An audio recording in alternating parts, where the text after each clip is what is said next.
안녕하세요. 하나님의 말씀을 배달합니다. 요교교회 박연석 목사입니다. 오늘 묵상할 본문은 누가복음 24장 1절에서 12절까지의 말씀인데요. 제가 4절부터 6절까지 봉독하고 함께 묵상하도록 하겠습니다. 이로 인하여 근심할 때에 문득 찬란한 옷을 입은 두 사람이 곁에 섰는지라.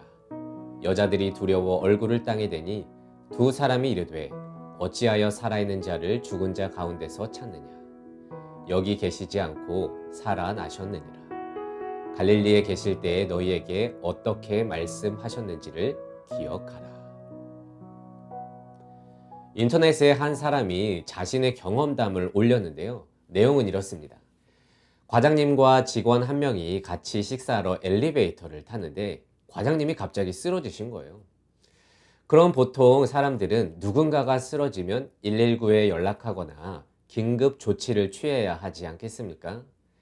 하지만 당사자는 너무 놀라서 얼어버렸고 옆에 있던 한 직원은 과장님이 쓰러진 것을 보고도 핸드폰으로 식당 검색을 한 2초 정도 더 하다가 과장님! 하고 소리를 질렀다는 것입니다. 그러니까 사람이란 게 너무 놀라고 당황하고 그리고 그 상황에 압도되면 순간 제정신으로 사고하지 못한다는 것이죠.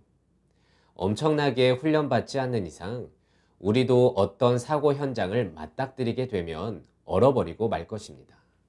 그래서 종종 시민 영웅하면서 뉴스가 나오는데 그런 분들은 정말로 대단한 거예요. 오늘의 말씀은 이렇습니다.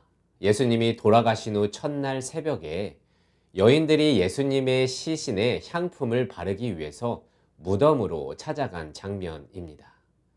왜냐하면 예수님께서는 안식일 전날에 급히 장례를 치르느라 시체의 냄새를 약화시키는 향품을 바르지 않았었기 때문입니다.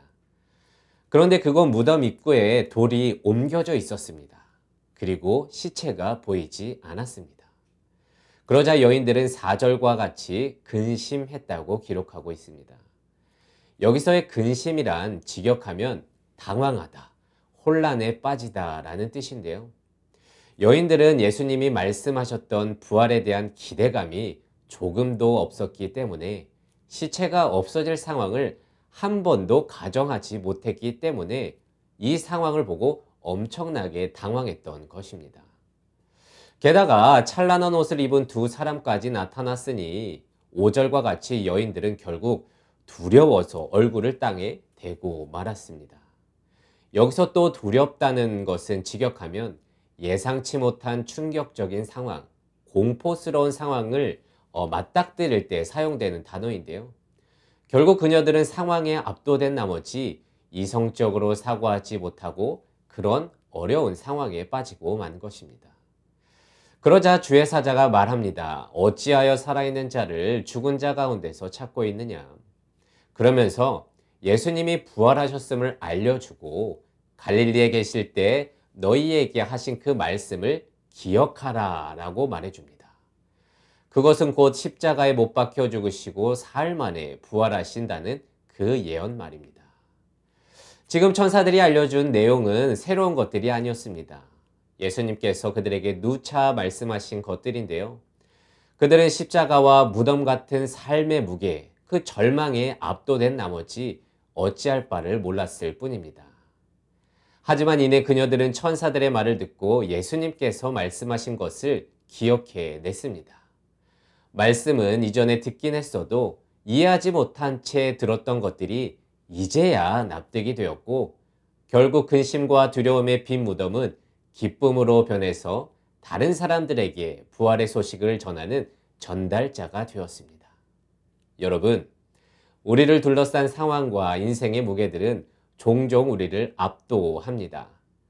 그래서 우리는 평소와 달리 행동하기도 하고 정신 나간 채로 살기도 하며 옳고 그름을 분간하지 못하고 일을 저지르고 말 때가 있습니다.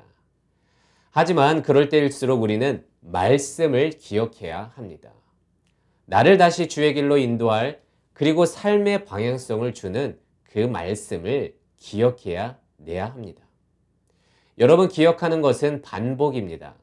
멍하니 있다가는 우리는 까먹기 마련입니다. 그래서 매일 설교를 듣고 말씀을 읽고 암송하는 것은 단순한 작업이 아닙니다. 이것은 어떤 상황 속에서도 압도되지 아니하고 꿋꿋이 그 인생을 걷게 하는 힘이 됩니다. 여러분, 말씀을 반복하고 또 반복하십시오. 그리고 기억해내고 또 기억해내십시오. 그래서 오늘은 이런 질문을 하며 묵상하는 하루가 되기를 원합니다. 내가 지금 기억해내야 하는 하나님의 말씀이 있습니까? 나의 진로나 건강, 결혼이나 관계 등의 문제를 견뎌낼 나에게 주신 말씀을 기억하는 그런 하루를 살아내기를 바랍니다. 그래서 오늘도 이 말씀을 묵상하며 하루를 승리하는 여러분들이 되시기를 진심으로 소망합니다.